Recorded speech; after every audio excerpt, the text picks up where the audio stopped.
Good morning class. तो आज हम लोग इस वीडियो में पटना कलम पेंटिंग जो है ये इस टॉपिक को हम लोग आज इस वीडियो में डिस्कस करेंगे। ठीक है, तो चलिए हम लोग शुरू करते हैं। यह बिहार का एक प्रमुख चित्रकला शैली है। जो पटना कलम पेंटिंग है ना, यह बिहार का एक प्रमुख चित्रकला शैली है। पटना कलम के उद्गम का इतिहास जो है मुगल काल में जहांगीर के शासन काल को चित्रकला का स्वर्णयुग कहा जाता था। जब मुगल काल था, इसका एक उद्गम कैसे हुआ उसको हम जानते हैं। जो पटना कलम पेंटिंग है ना, बिहार का एक प्रमुख चित्रकला शैली है। इसका जो उद्गम कैसे हुआ, ठीक है, कैसे हुआ ये देखते हैं हम लोग। मुगल काल में जब जहांगीर का शासन काल था, उस समय चित्रकला का स्वर्ण युग कहा जाता था। जब जहांगीर का शासन काल था, जहांगीर कौन था? अकबर का बेटा। ठीक है, उसके बाद क्या हुआ, मुगल शासक जो जहांगीर के द्वारा चित्रकला कलाकारों को खूब संरक्षण मिला। जो चित्रकला के कलाकारों को जहांगीर के शासनकाल में बहुत ज्यादा आपका संरक्षण मिला, जिस कारण से चित्रकला जहांगीर के शासनकाल का खूब खूब फला फूला। ठीक है, जहांगीर के शासनकाल में चित्रकला बहुत फूला मतलब बहुत उभरा। लेकिन औरंगजेब के शासन, जब औरंगजेब शासक बना, उसके शासन काल में ठीक इसके विपरीत स्थिति देखने को मिला। जो औरंगजेब जब शासक बना, उस जब इसमें ठीक विपरीत देखने को मिला। औरंगजेब ने चित्रकला के कलाकारों को संरक्षण देना बंद कर दिया। जो औरंगजेब है उसने क्या किया कि चित्रकला जो करते थे कलाकारों को, उसे संरक्षण देना बंद कर दिया। साथ ही कलाकारों को अ, अपमान भी सहना पड़ा। साथ ही क्या करना पड़ा, कलाकार जो थे उन्हें अपमान भी सहना पड़ा। ठीक है, और चित्रकला के ये कलाकार मुगल दरबार से धीरे धीरे छोड़कर बंगाल और बिहार में बसने लगे। जब उनका अपमान होने लगा, जब उनको संरक्षण नहीं मिलने लगा औरंगजेब के शासन काल में, तब ये लोग क्या करने लगे, कलाकार लोग वे बंगाल और बिहार में बसने लगे। ये कलाकार जीवन यापन करने धीरे धीरे आम जनजीवन का चित्रण करने लगे। ये जो आपके कलाकार थे, वो क्या करे, धीरे धीरे आम जनजीवन जो था उनका चित्रण करने लगे, करना शुरू किए।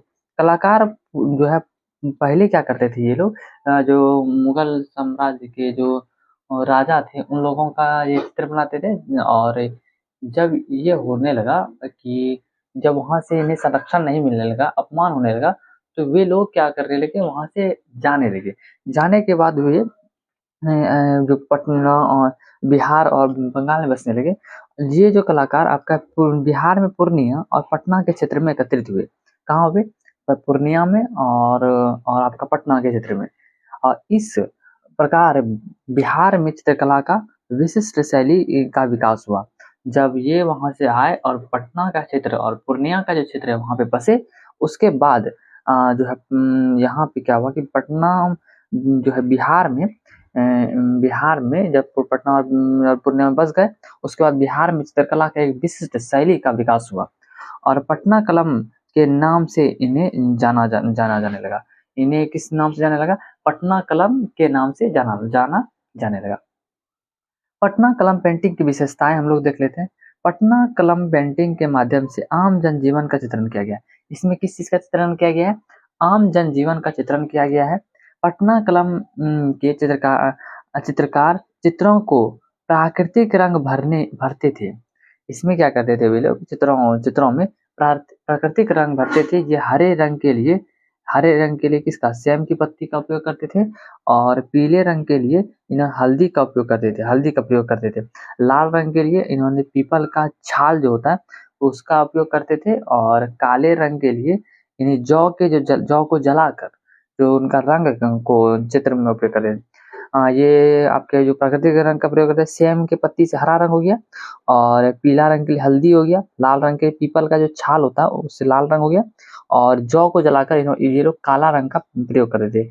ये जो पटना कलम पेंटिंग था, ये आम जनजीवन को का चित्रण किया गया है इसमें। ठीक है, तीसरा पॉइंट ये है, क्योंकि इन चित्रों में आम जनजीवन का चित्रण होता था, इसी कारण इन चित्रों की कीमत अभी कम हुआ करती थी।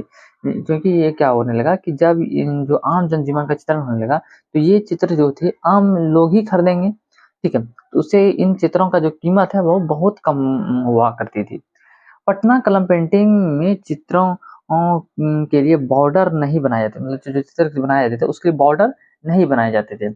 इन चित्रों में फीके रंग का प्रयोग किया था, इनमें इन चित्रों में फीके रंग का प्रयोग किया जाता था।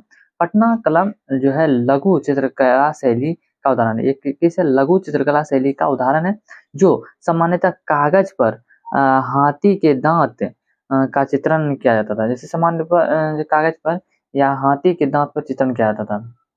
पटना कलम पेंटिंग में क्या होता था, ये लघु चित्रकला शैली है, इसका उदाहरण ये है कि ये सामान्यतः कागज पर या हाथी का दांत होता है ना, उसी पर ये चित्रण किया जाता था। पटना कलम पेंटिंग निम्न कारणों से मुगल चित्रकला शैली से भिन्न है। पटना कलम पेंटिंग जो है हम कौन कौन कारण से मुगल शैली चित्रकला शैली से भिन्न है वो हम लोग देख लेते हैं। आपका पटना कलम पेंटिंग में फीके रंग का प्रयोग किया जाता था और मुगल चित्रकला में चटकदार रंग का प्रयोग किया इस्तेमाल होता था। पटना कलम में आपका फीके रंग का प्रयोग होता था और मुगल काल में चटकदार रंग का। पटना कलम पेंटिंग में क्या फीके रंग और मुगल काल में चटकदार रंगों का इस्तेमाल किया जाता था। मुगल काल के चित्रकार राजा या राज दरबार का चित्रण करते थे। मुगल काल में जो चित्रकार थे वे राजा या राज दरबार का चित्रण करते थे, जबकि पटना कलम पेंटिंग में ये चित्रकारी आम जनजीवन का चित्रण शुरू किया। ठीक है, पटना कलम पेंटिंग में चित्र के साथ छाया का भी प्रयोग है। पटना कलम पेंटिंग में इसमें चित्र के साथ आपका छाया का प्रयोग भी किया जाता था। पटना कलम पेंटिंग में चित्र के साथ साथ छाया का भी प्रयोग किया जाता था। इस प्रकार ब्रिटिश शैली का अंश भी शामिल, इसमें आपका ब्रिटिश शैली का भी अंश शामिल है। ठीक है, पटना कलम चित्रकला की मुख्य उदाहरण क्या है? लकड़ी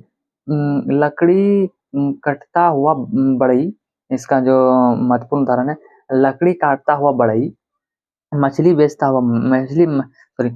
बेचती हुई महिला, लकड़ी काटता हुआ बढ़ई, मछली बेचती हुई महिला, नीरा